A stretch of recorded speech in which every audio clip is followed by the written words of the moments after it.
सिद्धि की शादी के बाद वो ससुराल चली जाती है। पीछे रह जाती है भाभी रानी।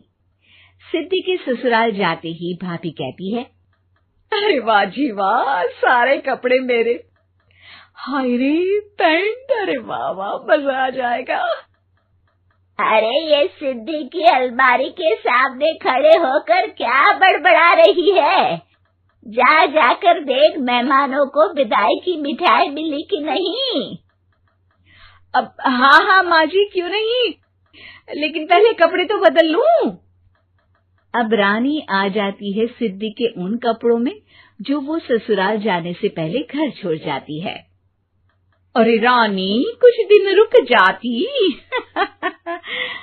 अरे ये तो सिद्धि बिटिया को मैंने ही दिया था, बड़ा ही फबता था उस पर, तुझ पर तो कुछ खास नहीं लग रहा।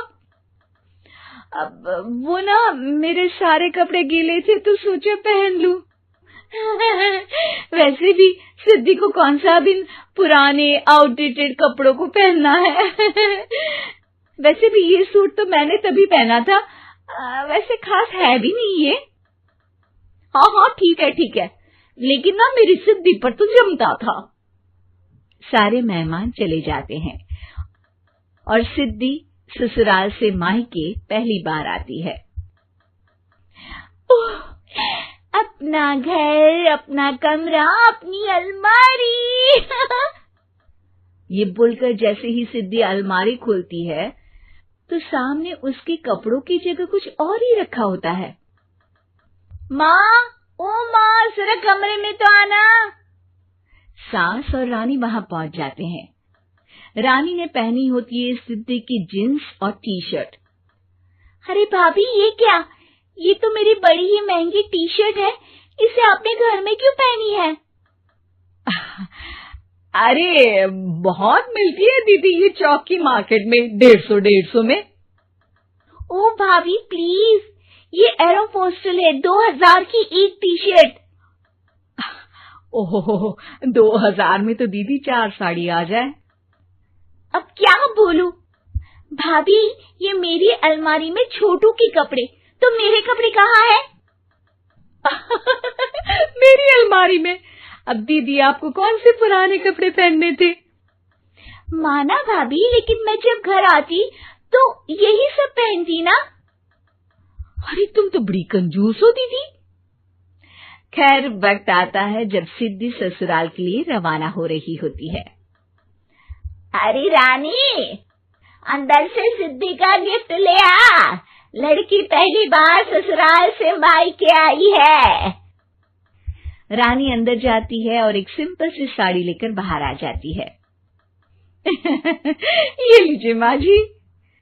सास बेटी को गिफ्ट देकर ससुराल भेजती है। अगले दिन रानी एक सुंदर सी साड़ी पहनकर सामने आती है। अरे रानी, ये तो वो साड़ी है जो मैंने सिद्धि को देने के लिए दी थी जब वो ससुराल ले जाती, लेकिन ये तूने कैसे पहन ली? अरे माँ जी, ये साड़ी तो मुझे बहुत पहले से ही पसंद थी, लेकिन चिंता ना करिए, मैंने सिद्धि के लिए भी अच्छी सी साड़ी दी है। हाँ। तभी सिद्धि का फोन आता है। क्या माँ, कुछ अच्छा तो दिया होता ससुराल ले जाने के लिए। अरे पहले दिखा दिया होता। ये चमकते हुए पैकेट में नौकरानी वाली साड़ी मत दिया करो माँ। अरे बेटे, वो तेरी भाभी ने ना गलती से उससे पैकेट बदल गया। हाँ, मैं कल ही तेरे भाई के हाथ से तेरा वाला पैकेट भेज दूंगी।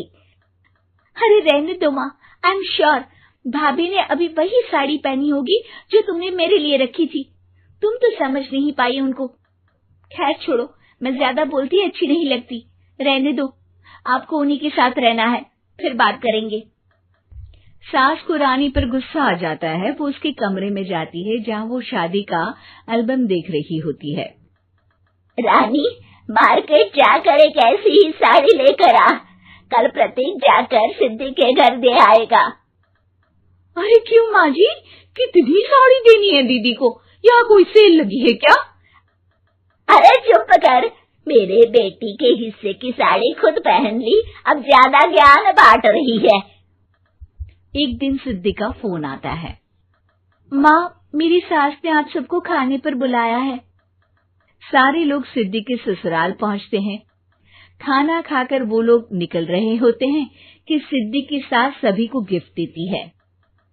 अरे बहन जी, बेटी के घर का खाना खा लिया, यही बहुत है, जो आप ऊपर से गिफ्ट भी दे रही है। अरे बहन जी, आप भी कहाँ इन बातों पर विश्वास कर रही हैं।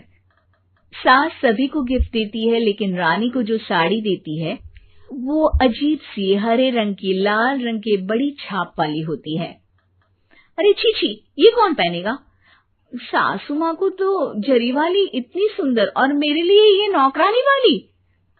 अरे भाभी, दरअसल मैं जब भी घर आती थी आप वापसी में ऐसी ही साड़ी देती थी ना, तो माँ ने सोचा कि आपको आपकी पसंद की ही साड़ी क्यों ना दी जाए।